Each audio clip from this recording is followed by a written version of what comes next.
Finally टेस्लाची भारतात entry झाली।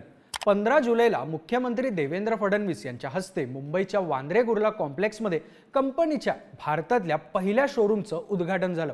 टेस्लाने भारताच्या रस्त्यावर चालणारं त्यांचं वाय मॉडेल लॉन्च केलंय। इतके दिवस टेस्लासारखी हाय एंड टेक्नॉलॉजी आणि लोकांमध्ये क्रेज असणारी गाडी भारताच्या ऑटोमोबाईल मार्केटला नवा बूस्ट मिळवून देईल अशा चर्चा मार्केटमध्ये होत होत्या। मागच्या 1.5 वर्षांचा विचार केला तर भारतातलं गाड्यांचं मार्केट डाऊन असल्याचे अहवाल समोर येत आहेत। काही रिसर्च रिपोर्टनुसार मागच्या 18 महिन्यांपैकी जून महिन्यात गाड्यांची सगळ्यात कमी विक्री झाल्याचं समोर आलंय। नव्या गाड्या शोरूममध्ये नुसत्याच पडून आहेत, त्यामुळे आता डीलर्स सुद्धा कंपन्यांकडून कमी गाड्या मागवत आहेत। जगभरात सुरू असलेलं टॅरिफ वॉर असो, चीनचा रेअर अर्थ मेटलच्या निर्यातीवर निर्बंध लावण्याचा निर्णय असो किंवा कोरोनाच्या काळात समोर आलेला सेमीकंडक्टरचा मुद्दा, गेल्या काही वर्षात भारताचं ऑटोमोबाईल मार्केट संघर्ष करतंय। पण एकीकडे गाड्यांचं मार्केट डाऊन असल्याच्या चर्चा असल्या तरी मार्केटमधली मंदी ही येत्या काळात ग्राहकांसाठी फायद्याची ठरू शकते असंही बोललं जातंय। भारताच्या ऑटोमोबाईल मार्केटमध्ये नेमकं काय सुरू आहे, त्याबद्दलचे अहवाल आणि आकडेवारी काय सांगते, याचा ग्राहकांना कसा फायदा होऊ शकतो जाणून घेऊयात या व्हिडिओच्या माध्यमातून। नमस्कार, मी अनिकेत आणि तुम्ही पाहताय बोलभिडू। गाड्यांचं मार्केट डाऊन असल्याचा मुद्दा पुन्हा एकदा चर्चेत आला तो society of Indian automobile manufacturers अर्थात SIAMच्या एका अहवालामुळे। SIAMच्या अहवालानुसार मागच्या 18 महिन्यांची आकडेवारी पाहिली तर जून महिन्यात सगळ्यात कमी गाड्या विकल्या गेल्या। एका ऑटोमेकरनं दिलेल्या माहितीनुसार जून महिन्यात त्याने डीलर्सना 3,12,849 गाड्या पाठवल्या। पण मागच्या वर्षीचे आकडे पाहिले तर मागच्या जून महिन्यात ऑटोमेकर्सनं डीलरकडे 3,37,757 गाड्या पाठवल्या होत्या, म्हणजेच वर्षभरात 7.4% घसरण झाली। आता यामुळे डीलर्सनी कमी गाड्या का मागवल्या हा प्रश्न साहजिकच उभा राहतो। तर याचं उत्तर म्हणजे मार्केटमध्ये गाड्या विकल्या जाण्याचं प्रमाणच कमी झालंय। गाड्यांच्या शोरूममधून आधीच्या गाड्याच विकल्या जात नाहीयेत, त्यामुळे डीलर्स ऑटोमेकर्सकडे नवीन गाड्यांची मागणी करत नाहीयेत। आता जर ऑटोमोबाईल मार्केटमधल्या या मंदीचा विशिष्ट कंपनीला कसा फटका बसलाय त्याचा अंदाज घ्यायचा झाला तर मारुती सुझुकी ही देशातली आघाडीची कार निर्मिती करणारी कंपनी। या कंपनीच्या आकडेवारीनुसार वर्षभरात त्यांची गाड्यांची विक्री 13% कमी झाली आहे। मारुती सुझुकीच्या या जूनमध्ये 1,18,906 गाड्या विकल्या गेल्या, पण मागच्या वर्षीच्या जूनमध्ये ही संख्या 1,37,160 होती।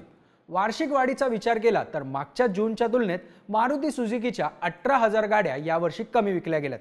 कंपनीचे वरिष्ठ कार्यकारी अधिकारी राहुल भारती यांनी दिलेल्या माहितीनुसार ही घट लहान कारच्या विक्रीमध्ये झाली आहे। मागच्या वर्षीच्या जूनमध्ये मारुतीच्या अल्टो आणि एस्प्रेसो या मॉडेलच्या 9,395 युनिट्सची विक्री झाली होती, पण यावर्षी मात्र या मॉडेलच्या फक्त 6,414 गाड्याच विकल्या गेल्यात। तसंच Baleno, Celerio, Dzire, Ignis, Swift आणि वॅगनर सारख्या कॉम्पॅक्ट मॉडेल्सच्या गाड्यांची विक्री 64,049 वरून 54,177 वर आली। त्याचबरोबर ग्रँड विटारा, ब्रेझा आणि जिमनी सारख्या युटिलिटी वाहनांची विक्री देखील 52,373 वरून 47,947 वर घसरली आहे। आता केवळ मारुतीच्याच गाड्यांची विक्री कमी झाली आहे का, तर तसंही नाही। ह्युंदाईच्या देशांतर्गत विक्रीतही 12% घट नोंदवली गेली। मागच्या वर्षीच्या जूनमध्ये ह्युंदाईच्या जवळपास 50,000 गाड्या विकल्या गेल्या होत्या, पण या वर्षीच्या जूनमध्ये फक्त 44,000 गाड्याच विकल्या गेल्यात। टाटा मोटर्ससाठीही जून महिना घसरणीचा ठरला। टाटांच्या प्रवासी वाहनांच्या विक्रीत वर्षभरात तब्बल 15% घट झाली आहे। यावर्षी जूनमध्ये टाटाच्या 37,083 गाड्या विकल्या गेल्या, पण मागच्या वर्षी जूनमध्ये 43,524 गाड्या विकल्या गेल्या होत्या। थोडक्यात सांगायचं झालं तर भारतातल्या सगळ्याच आघाडीच्या कंपन्यांना ऑटोमोबाईल क्षेत्रातल्या मंदीचा फटका बसलाय। यामुळे कंपन्यांचं प्रचंड नुकसान होतंय। भारतातलं ऑटोमोबाईल मार्केट हे सामान्य लोकांना रोजगार देणारं मोठं मार्केट आहे। देशातले 6.7 कोटी लोक या क्षेत्रात काम करतात। भारताच्या GDP मध्ये ऑटोमोबाईल क्षेत्राचा वाटा जवळपास 7.1% इतका आहे। पण देशाचा GDP वाढतोय, इतर क्षेत्रांची प्रगती होते असं बोललं जात असताना या क्षेत्रात मात्र 7.5% घसरण ही चिंतेची बाब मानली जाते। पण ऑटोमोबाईल क्षेत्रातल्या या मंदीमागची कारणं नेमकी काय आहेत, तर यामागचं पहिलं कारण आहे लोकांची आर्थिक स्थिती।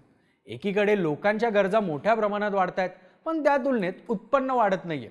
मागच्या 7-8 वर्षांचा विचार केला तर गाड्यांच्या किमती दरवर्षी चढ्या दरानं वाढत आहेत, त्यामुळे गाड्यांच्या कंपन्या कितीही डिस्काउंट देत असल्या तरी किमतीत जास्त असल्यामुळे लोकांचं 4 व्हीलर सारख्या लक्झरी प्रॉडक्टवर खर्च करण्याचं प्रमाण कमी झालंय। आता यावर हाही प्रश्न उपस्थित होतो की रस्त्यांवर दिवसेंदिवस गाड्यांची संख्या वाढते, त्यामुळे ट्रॅफिकही वाढते. मग गाड्यांची विक्री कमी कशी काय झाली? तर लोकांचं नवीन गाड्या खरेदी करण्याचं प्रमाण, आर्थिक परिस्थिती, गाड्यांच्या वाढलेल्या किमती यामुळे कमी झालं असलं तरी जुन्या गाड्यांच्या विक्रीत मोठ्या प्रमाणात वाढ झाली.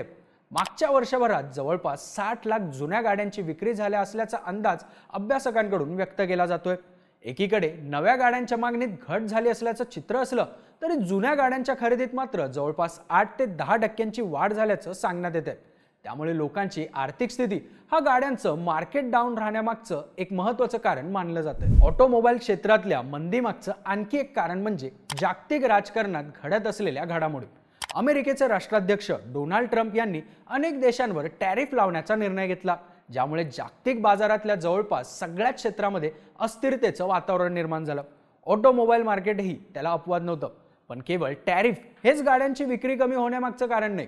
अमेरिकेच्या टॅरिफच्या निर्णयानंतर चीननं त्या विरोधात स्वतःकडे असलेलं मोठं हत्यार काढलं, ते म्हणजे रेअर अर्थ मॅग्नेट. गाड्या बनवण्यासाठी लागणाऱ्या घटकांमध्ये एक महत्त्वाचा घटक असतो, ज्याला रेअर अर्थ मॅग्नेट म्हटलं जातं. पण याच रेअर अर्थ मॅग्नेटवर चीनचं एक हाती वर्चस्व आहे. भारत सुद्धा गाड्यांसाठी लागणाऱ्या रेअर अर्थ मॅग्नेटसाठी चीनवरच अवलंबून आहे. पण अमेरिकेच्या टॅरिफनंतर चीननं त्याच्याकडे असलेल्या रेअर अर्थ मॅग्नेटच्या निर्यातीवर निर्बंध लावले. याचा ऑटोमोबाईल क्षेत्रावर मोठा परिणाम झाला. टॅरिफ आणि रेअर अर्थ मॅग्नेटमुळे गाड्या बनवण्याचा खर्च वाढून परिणामी गाड्यांच्या किमती देखील वाढू शकतात, अशी परिस्थिती निर्माण झाली.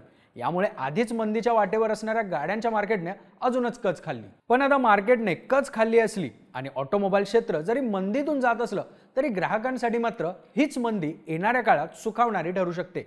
याचं कारण म्हणजे बाजारात सध्या रोज नवनव्या गाड्या येत आहेत, तसंच गाड्यांमध्ये अनेक नव्या टेक्नॉलॉजी येत आहेत. असं असताना ज्या गाड्या आधीच शोरूममध्ये पडल्या आहेत किंवा ज्यांचा खप होत नाहीये, त्या गाड्यांवर येत्या गणपती, दिवाळी आणि दसऱ्याच्या काळात मोठ्या प्रमाणात डिस्काउंट देऊन तो गाड्यांचा स्टॉक विकण्याचा प्रयत्न कंपन्यांकडून केला जाऊ शकतो. यामुळे ग्राहकांना अनेक गाड्यांचे मॉडेल्स कमी किमतीत मिळण्याचे चान्सेस असल्याचं सांगितलं जाते. आता ग्राहकांना जरी या मंदीचा फायदा झाला तरी ऑटोमोबाईल मार्केटला बूस्ट मिळणं हे त्यात काम करणाऱ्या लोकांच्या रोजगारासाठी आणि देशाच्या GDP मध्ये या क्षेत्राचा वाटा टिकवून ठेवण्यासाठी गरजेचं आहे. तुम्हाला या सगळ्याबद्दल काय वाटतं? तुमची मतं आणि प्रतिक्रिया आम्हाला कमेंट करून सांगा आणि अशाच माहितीपूर्ण व्हिडिओसाठी बोलबिडूच्या YouTube चॅनलला नक्की सबस्क्राईब करा.